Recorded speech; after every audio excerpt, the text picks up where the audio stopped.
Hello, YouTube. I'm back for another video. I guess it's another check-in video with a bit of a retrospective and a suggestion of what's to come. Don't quite have the confidence to call it a promise, but we'll see how things shake out. Because we've been here before, haven't we? But if you haven't, if you're new here, welcome. This channel I've labeled it the Antisocial Contract. And if you're curious about where that name comes from and generally what this is all about, I made a video with the same title. Imagine that. And used to be called Space Pan. Many people probably are aware of this channel because I was one of the co-hosts of the Gaytriarchy podcast, hosted by the late Prince of Queens. So there's a bit of a history, a bit of a deep lore to this channel, but we're kind of looking to move forward into 2025 to make it a bit of a reunion. I say it's like our 10-year reunion, right? For the beginning of a lot of this red pill manosphere stuff. A lot of it concurrently kind of growing with Gamergate, right? Obviously, there's a number of arguments you could make as to where you draw that line. But generally, I think, hey, why not call it here? Why not call it a 10-year reunion? Place it right on 2015 and the 2025. I think that's catchy, that's easy to remember. In favor of the rounded number, that's where I'm drawing it. And because I happen to have more of the clarity and motivation to, I think, have a real comeback at this time. But we'll see. So, one major development in this sphere that I noticed over the past few years, to me, I kind of became focused on a few channels specifically, which would be City Crusher, A Shield for Men, and Mr. Pink and Yellow. And they kind of had a bit of a shared project, kind of going around slaying a lot of sacred cows within anti-feminism, and it's quite refreshing, and I think that it's worthwhile to re-examine a lot of these things, to maybe put on a different cap and think about things in another way.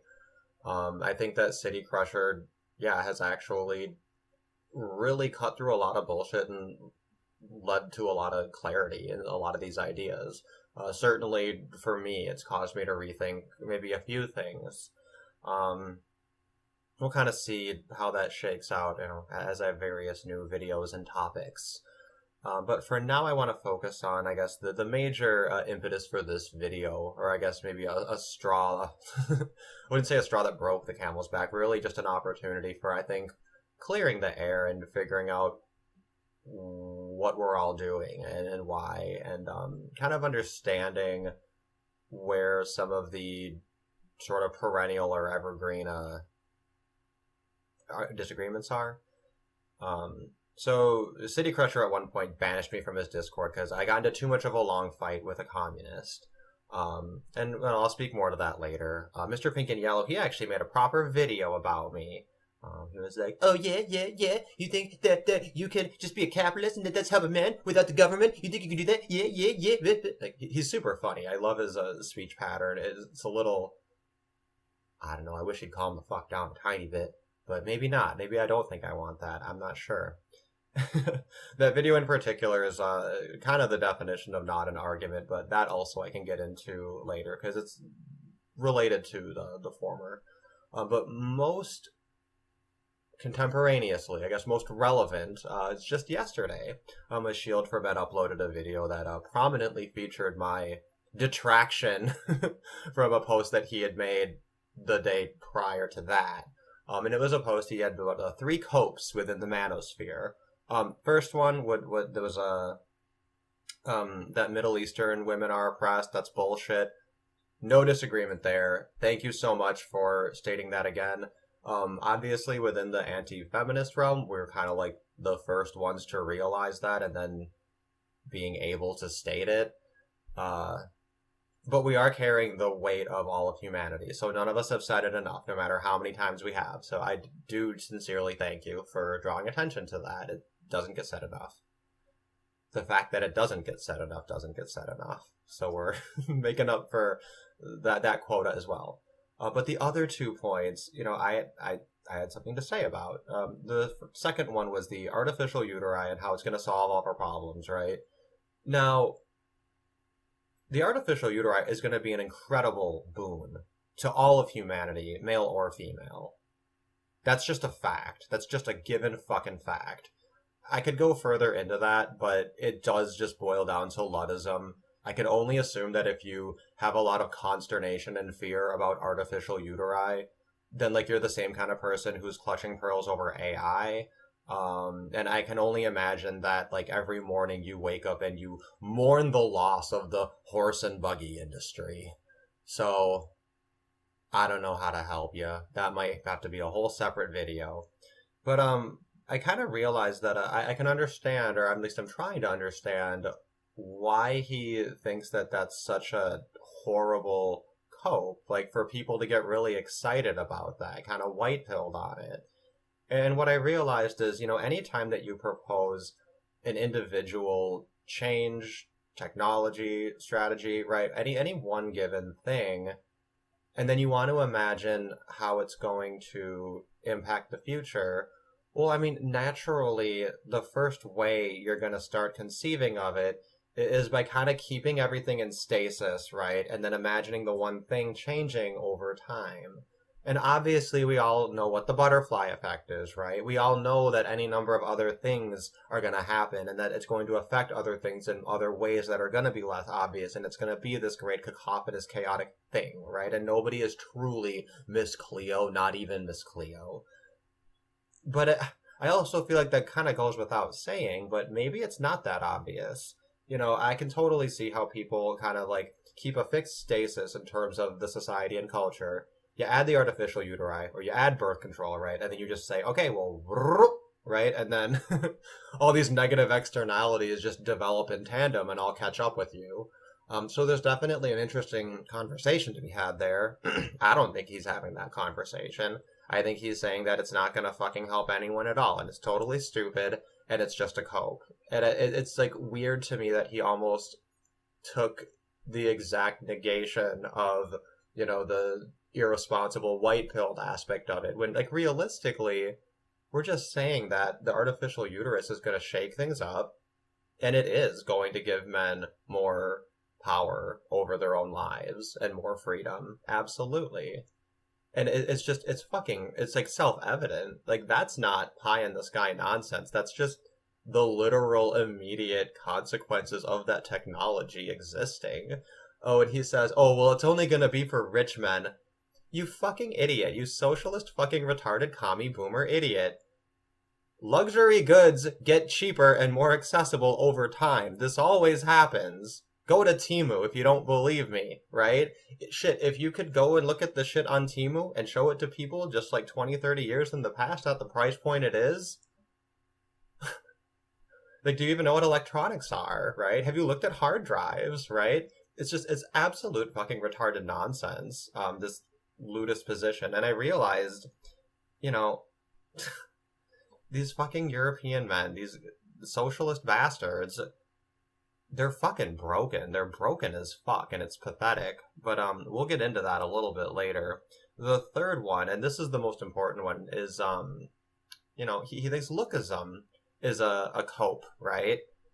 Now I'll say it can be, and if you ask City Crusher or Mr. Pink and Yellow or A Shield for Men to explain why they've made such a fucking Moby Dick out of lookism, which is innocuous. It's innocuous and it is inoffensive completely.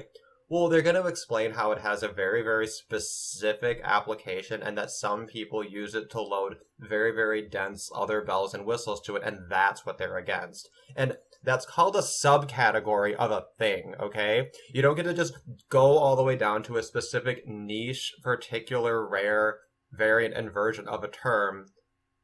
And then because you found that, you now get to apply it to the whole umbrella, right? Because any fucking one of us can just open a new tab. We can type in lookism, or as A Shield for Men likes to say, looksism. Like, it's the fact that people who are perceived as more attractive are going to get treated better. And then it kind of extends itself to the idea that you look at these physical phenotypes and then you use that as a benchmark to kind of estimate people's virtues just by looking at them.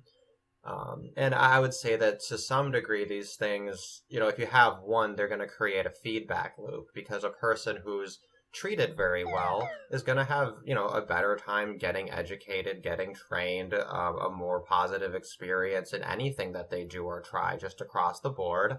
And in turn, this experience, this history that's part of them, well, it's going to tend to mean that if you see an attractive person, you can bet that they have some knowledge and some skill and everything, right? So I think either one of those is sufficient to justify the other. And ultimately, who the fuck doesn't think that people who are better looking don't get treated better than other people?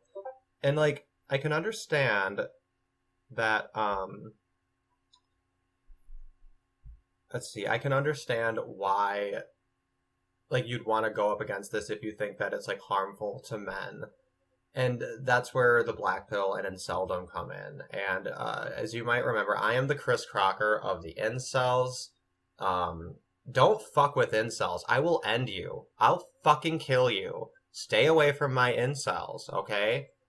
Don't bully them. They don't deserve it. You're a fucking coward if you're bullying my incels, okay? I'm gonna come in there with my gay little cape and my smeared eyeliner, and I'm gonna say, "Leave him alone!" Right? And they're just gonna be confused. They're just gonna want to rope a little bit that much more. But I mean, someone's got to do something, And what I mean is that what the incels are trying to do with the black pill is form a support group. That's it. They're trying to form a shared space where they can talk about experiences with people that are like them, so that they don't feel like they're fucking crazy, okay? And if we look at any other issue, right, if we look at drug abuse or any kind of trauma, anything that you would have a support group for, there's nothing different here. There's nothing different here. The only difference is that they're an easy target. And as people in the manosphere, as anti-feminists who, we're anti-feminists because we care about men and boys. We're not anti-feminists because we want to restore the fucking patriarchy and create a way for low SMV men to use the government to leverage their sexual market value so that they can attract women who otherwise don't fucking love them and aren't interested in them. I mean, maybe that's what people are on about. I think that's ridiculous. It's about empathy and care and concern for men and boys. That is the goal. So if you ask me what the goal is, that's what I'm saying it's all about. If you ask a Shield for Men what the goal is, it's specifically to form a pro-male political party. I think that's idiotic. I think it's a waste of your effort and knowledge and talents and skill. But what rubs me the wrong way about it is they have this attitude that, like, anyone who is not useful, anyone that they can't conscript into their very narrow, very specific, very close-minded idea of how it is we're going to help men and boys, well, you're part of the problem, and you're just coping, and, you're just being an idiot, or whatever, right? And the fact that they've made lookism into this Moby Dick, and go into this, I can understand that, like, you're trying to talk about issues, people are making it too much about dating, and that's fucking annoying. Yeah, obviously, right? And we have a broader history of the MRM was too large tent, right? And you had the MGTOW and the Tradcongs duking it out, predictably. Like, I get it. Everybody is kind of acknowledging the need for some kind of gatekeeping. And I won't fault them for over gatekeeping, I suppose. But in particular, taking potshots at what should be just emergent support groups that need some level of respect and concern for, right? Like, it needs to be allowed to exist, and they shouldn't feel like they're fucking monsters or idiots or retards for doing something that's perfectly natural and healthy. And, like, that's what really upsets me. That's how I see it. Because, I don't know what fucking good your political party's gonna do, or how you even imagine that manifests if fundamentally you're in a society where people just don't love men and boys and don't give a shit and don't see them as anything but means to an ends because that's just the limit of their soul. There's something deeper. There's something more critical and more essential that needs to be addressed first. If we don't have the real empathy amongst people, I mean, then forget your fucking political solution. Even if it sticks, you're just going to make it a target. That's what I think. I think it's impractical, but of course I also have moral reasons for opposing that approach. Um, so that's kind of the gist of it is, I guess for me, I didn't realize how seriously narrow-minded they are in terms of just wanting a political party. And anyone who says there shouldn't be a political solution, we should try something else. Well, yeah, I guess obviously I'm not really useful to them from their perspective. Um, but I guess what I'd respectfully ask is maybe consider the fact that there are other approaches and that we need to be working together and that we would benefit from maybe a larger, broader shared goal. I think that a great counterexample is the sort of approach that Prim Reaper is taking. She's kind of infiltrating psychology and making the difference she can make. I know a lot of people are going to scoff at that, but you got to think about this. People are going to go there to try to get help, right? They're going to at least do it to try it, to check it off their list or something, right? They're going to get exposed to it in one way or another. Someone's going to be in that position to do mental health for these men and boys. Well, fuck. I mean, the degree to which we can make them anti-feminists is huge, right? Think about how much good a person in that sort of position can do. And contrast that with, like, a pro-male politician. I think it's very obvious, where you're going to get more real good done. And that's why I've focused a little bit more on volunteering for the men's center that's local to me. Because you can just get in there and you can do it. There's nothing stopping you. And, that's really what politics is. Stefan Molyneux did put it right, put it best, I should say. No matter what you think of him, I'm sorry you think he's a creepy cultist or whatever, don't hear his name often enough, but, what politics is it's running around and trying to convince everyone else that you should have freedom and that you should be respected instead of just going and getting it yourself. Philosophy is how you stop asking people for permission and you just go and you get it. You get it however you need to get it. So we fundamentally just have very different worldviews. I think that the political, this Reddit-brained, just idiotic worldview where like it has to be measured through a political solution, no. But this leads to the broader issue that I alluded to earlier, right, with my causing drama in the City Crushers district. I don't know what the fucking issue. It's not like it's that active of a Discord, right? Like he just really just doesn't like ANCAP people. And with Pink and Yellow, same thing, right? So my argument is simple. If you don't respect people's property rights, then you don't really respect their human rights either. Our right to own property and to not be fucked with by the government is a basic human right. And the libertarians are 100% correct about this. We do have universal secular ethics. It is expressed in the non-aggression principle, and we can justify property rights through argumentation ethics. If you don't like that, that's not robust enough for you. I promise you, it's a lot more robust and unassailable than anything anyone else is putting forward. Because all they're doing is saying, well, that's stupid, and then just making up a bunch of bullshit and being a bunch of more relativist retards. And I think that at that point, well, you're no different than a feminist then. Who cares? You're just an opportunistic, materialistic fucking demon. And, now it's just might makes right. So I guess the feminists are right then. I guess there's no point. Why would you choose a losing side if that's how you see the world? But I don't think that. I don't think that's how you see the world. But anyway, basically I just wanted to clear the air that, like, there's more than one approach, and they're not always in conflict. But yeah, I guess if specifically the only value you see in any anti-feminism is in setting up your specific kind of socialist political party, and then most of your posts, all I see is you guys bitching about how you're not getting enough support and attention.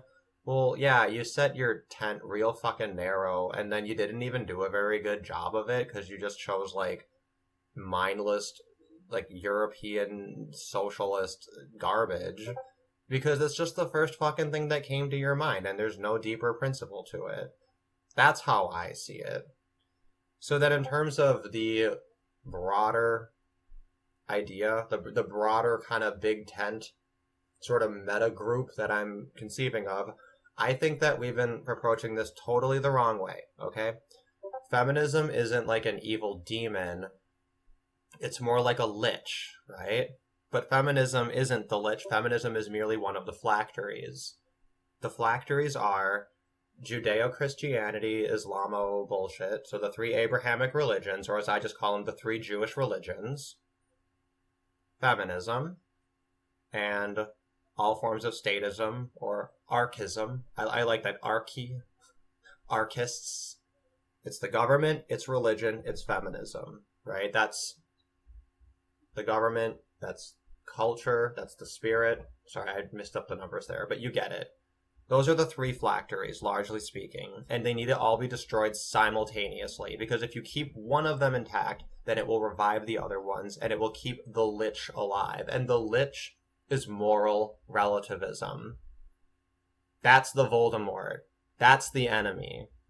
Because what you'll notice about all of these philosophies and all of these approaches is they just collapse into moral relativism. They just collapse into emotivist sophistry and fucking nonsense every single time. The only approach to political thinking that doesn't rely on ridiculous special pleading is anarcho-capitalist libertarian ethics, which is simply just another way of using a bunch of positive sounding words to say, no, I reject politics because it's all terrorism categorically. And I don't care how many different configurations of terrorism you can come up with, and I don't care how robust the history of your terrorism is, and I don't give a shit how uncreative and unmotivated and defeated and black-pilled your mindset is, that you've decided that there's absolutely no peaceful voluntary alternatives to problems that frankly we already usually have historical precedents for anyway. I think it's just pathetic and retarded, just to put it as bluntly as possible. And I will talk more about religion and why the three Jewish religions are pure fucking evil. Every single variant of them, every denomination. And I owe these fuckers nothing. I will treat a Jew, a Christian, and a Muslim exactly how I feel like treating them in the moment. No apologies, no anything. They've chosen a vile, evil, toxic worldview. They've chosen to worship the devil, who is Yahweh, an appropriated war goddess. And, you know, everything she says is a fucking lie. I made a video all about that, too. The epiphany I had is that, you know, there's no antichrist, there's many antichrists, and that's what humanism is. When you become a humanist, you are part of this antichrist project, because that's what it means to destroy the devil. The devil's greatest trick wasn't tricking people that he doesn't exist. The devil's greatest trick was convincing you that she is a man and that she is God. Her name's Yahweh, she's the fucking devil, we need to commit deicide immediately because she's fucking evil. I'll get more into that, you know, as kind of a theme, so you've been warned. Let's see. And of course, feminism. Do I even need to add anything, right? Of course we're taking pot shots at these entitled, narcissistic cunts. That's all they are. They've had a whole fucking century to get it right. And you want to know something? Every single time a woman has voted, it was an act of supremacy. Because if you're a person who has knowledge and empathy and a little bit of common sense, and you get the right to vote, with special privileges, such as not being conscripted or drafted because of your sex, and it's supposed to be based on equality, well, I wouldn't vote for anyone who's not immediately going to correct that. Right? That should be issue number one. They've had nothing but opportunities to say that that's their most important thing. And what is their most important thing? They're gonna vote for Kamala Harris because the government estimated that you're so fucking stupid that all they had to do was, like, put a brown woman in front of you and you go for it, and that is how stupid you are. And you did go for it because you are that sexist and racist and pathetic. So here we are. Oh, and their number one issue, bodily autonomy. You know, as these women do literally nothing to prevent genital mutilation in their own countries. No, history won't be kind to you bitches. Absolutely not. And, you know, they need a little tough love. They need to just be told how it is to them. They need it told to them how it is. So that's the main argument. You know, this whole idea that property is theft, the concept of property is contained in the concept of theft. It's that simple, okay? That's a retarded idea. We do have property. And no, this concept that, well, humans are social. Yeah, if you actually believe that, then you're an anarchist and an anarcho-capitalist. You don't believe that, and that's why you need socialism imposed on people. Right? It's nothing but contradictions. Then look at these Jewish religions. Honor thy father and mother. That rule can only benefit a dog shit piece of shit parent who just doesn't deserve honor. And that's been internalized. And, you know, people go into therapy and they say, oh, this must be issues with your mother. Well, you know what? Maybe that's a trope because mothers ain't shit. You know, we look at human history and complementarianism. It's bullshit. You know, what we did is we gave women the easiest jobs that they estimated were the least important. And that's teaching, nursing, caregiving. You know, these are things that all humans should do. But because women have selfishly decided to make these like a career, they gatekeep the knowledge and they treat it like an expertise because we're doing this to help make them feel like they're actually contributing, right? And we just need to cut the fucking nonsense. So yeah, I think teachers, nurses, and mothers are bullshit. You know, and if I'm wrong, prove me wrong. We have yet to see a single generation of mothers who clearly love their children if they're male. I'm sure they feel a lot of emotions, but, you know, when you let it get ideologically captured by one of these evil Jewish religions, you know, that's a 0 multiplier, sometimes even a -1 multiplier. And, you know, you can shoot the messenger all day, and that's kind of a lot of what responses to anti-feminists are, is they don't care about the problem, they don't understand the problem, they have no solution, they just want you to shut the fuck up. Well, I'm done shutting the fuck up. I took a nice break shutting the fuck up for a little while, and I got something to say. And if you got something to say, I say join me. But that's my approach, is if you're someone who's kind of sick and tired of people trying to tell you that your approach to helping men and boys needs to look or be a certain way, you know, you might find kind of a space here. But, you know, I'm taking pot shots where I do feel they're necessary, and I don't believe we're ever going to see a world that has care and compassion and concern for men and boys that also has a Christian religion, a Jewish religion, a Muslim religion, that which is called government, or any version of feminism. That's what I believe, and that's what I'm setting out to do, is to destroy all of these things at the same time, because I think that's the only way to achieve the lost half of humanism. So yeah, if you're along for the ride, I hope you stick with it, and I think we can have a lot of fun, and I think that we can all be friends, and, you know, I do wish the best for City Crusher and Pink and Yellow and A Shield for Men. I do hope that they can prove me wrong and establish their political socialist thing. It's just, I'm sorry, it's so retarded. Whatever. We're streaming later today. We're gonna stream later today. Alright, have a good one.